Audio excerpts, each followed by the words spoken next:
এটা দিয়ে একটা মানুষের কাছ থেকে ডাবল বিল করে, ডাবল বিল প্রত্যেকটা জায়গায়, শুধুমাত্র এই জায়গায় না, প্রত্যেকটা ত্রিপুরা রাজ্যের প্রত্যেকটা জায়গায় কিন্তু এই অবস্থা।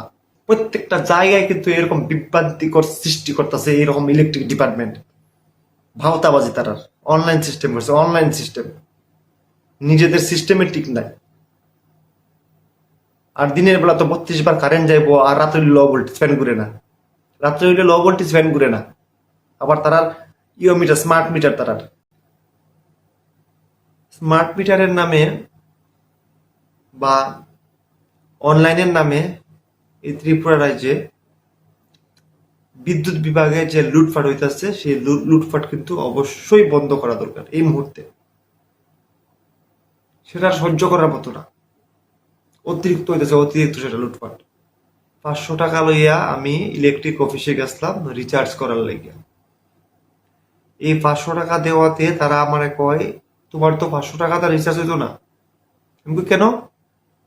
এতদিন আমি 500 টাকা দিয়া ইয়ে করতেছি রিচার্জ, 60 ইউনিট, 65 ইউনিট, 70 ইউনিট করে পাইতাম, বা কোনো কোনো সময় 40 ইউনিটও পাই। এখন গেল ওইতরা রিচার্জ। আমি এরপরে কিন্তু বাধ্য হইয়া যেহেতু আমার বাড়ির লাইন একদম ডিসকানেক্ট, সারা রাত অন্ধকারে থাকতে হইব এই গরমের মধ্যে, এই কথা ভাইবা কিন্তু আমি আজকে 1000 টাকা রিচার্জ করছি। এই 500 টাকা বলে রিচার্জ হইতো না, 1000 টাকা লাগবে, এই করলাম। এই 1000 টাকা রিচার্জে আমার মাত্র 56 ইউনিট দিছে, মানে পার ইউনিটের দাম পড়ছে 17 টাকার উপরে, যেখানে এরা বলে পার ইউনিটের দাম 7 টাকা 8 টাকা। এখন আমার পার ইউনিটের পড়ছে 17 টাকার উপরে। ভাবুন কত বড় একটা ক্রাইম এটা। এই কিছুদিন আগে একজন গরিব মহিলা, যে দিন আনে দিন খায়, মানুষের বাড়ি বাড়ি কাজ করে খায়, তাই নিয়ে 500 টাকা লয়ে গেছে আমার সামনে, 500 টাকা লয়ে গেছে রিসার্চ করতো। তাই নিয়ে ভাবছিল যে বারে বারে আইতে লাগে, এই 500 টাকাটা করি রিচার্জ, যে এই কিছুদিন 1-1.5 মাস পর্যন্ত চলবো।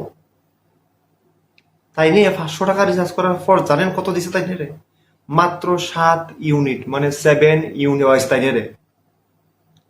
ভাবেন এই 7 ইউনিট, 7 ইউনিট দিয়া বেশি হইলে কয়দিন যাইব? 3 দিন যাইব 500 টাকা দিয়া। একজন ব্যক্তি যে দিন আনে দিন খায়, হ্যাঁ অনেক কষ্ট কইরা 500 টাকাটা লইয়া যায় ইলেকট্রিক অফিসে রিচার্জ করার লাগে। এই 500 টাকা লইয়া গেলে আপলোড করে কইয়া দেন যে 500 টাকা রিচার্জ হইতো না, 1000 টাকা লাগবে তোমার। এই সময় এই ব্যক্তিটার যে বাড়ির লাইনটা যে কাটা থাকে, এই ব্যক্তির যে এই 500 টাকা রুজি করতে গেলে যে আরো 2-3 দিন লাগে, এই 2-3 দিন হের বাড়িতে লাইনটাকে আইনা দিব। এইভাবে যদি তারা লুটপাট করে তাহলে কেমন হইব? এটা দিয়ে একটা মানুষের কাছ থেকে ডাবল বিল করে, ডাবল বিল প্রত্যেকটা জায়গায়, শুধুমাত্র এই জায়গায় না, প্রত্যেকটা ত্রিপুরা রাজ্যের প্রত্যেকটা জায়গায় কিন্তু এই অবস্থা। সিস্টেম এই বাউতাবাজি করে কি দরকার? এই বাউতাবাজি করার প্রত্যেকটা জায়গায় কিন্তু এরকম বিভ্রান্তিকর সৃষ্টি করতেছে এরকম ইলেকট্রিক ডিপার্টমেন্ট।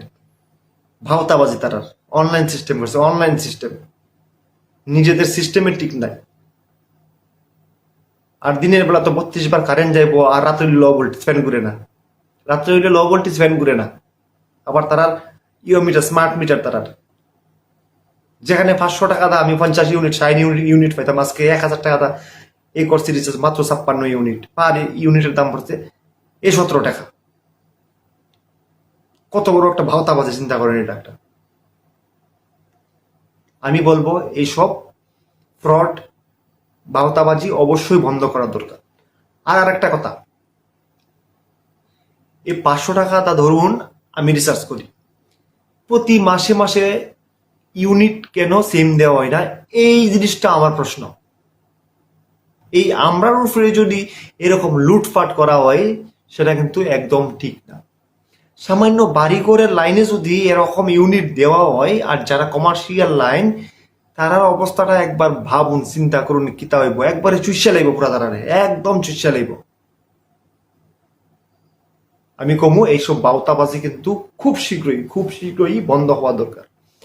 আমি ত্রিপুরা রাজ্যের মাননীয় মুখ্যমন্ত্রীর কাছে আমি আবেদন করব, এরকম বাউতাবাজি খুব শীঘ্রই বন্ধ হওয়া দরকার।